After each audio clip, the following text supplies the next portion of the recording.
Nós, como FCCA, está muito contente para formar parte do projeto Bonita aqui também, de plantação, para criar mais área na verde, elevar nossa natureza e seguro também para colaborar para a melhoração do bairro. Então, é eigenlijk para nós, como FCCA, naturalmente, nossa missão está para prover vivenda acessível, pagável, mas caso vai Suso não está suficiente para pôr echt douche hogar.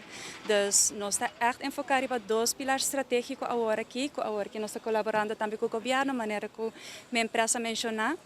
Dus nós está melhorando também a qualidade de vida do bairro. Dus criar mais área verde, tem mais melhor infraestrutura, lugar que a gente não pode unir junto. Dus é também tudo esse período com o bem-estar. Aqui não também tem algum portrait. Dus nós começar eigenlijk nós em 45 bairros, nós estamos começando com 5 de bairros chiquitos em Ibushiri também para o projeto aqui.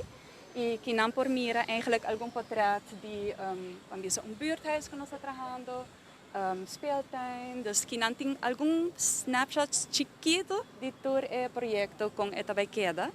Dus é sumamente importante para não somente habitantes, mas também internos comunidade para nos dedicar a isso aqui. Dus para nós é muito importante para enfocar para nós bairros existentes para melhorar isso aqui, mas também cada projeto novo que nos traga, nós vai trazer de uma forma holística, incluindo tudo isso aqui.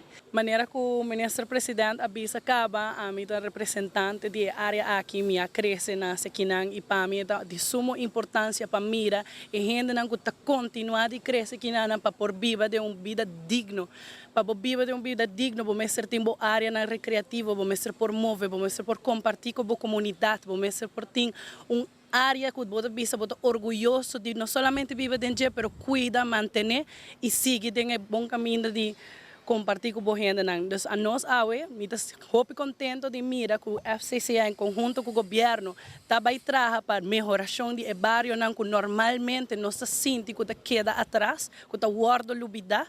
Então, nós precisamos com o coração llenado, com o coração contente, mas danke, governo, gabinete AVP Futuro, para dar prioridade na zona que merece. Danke.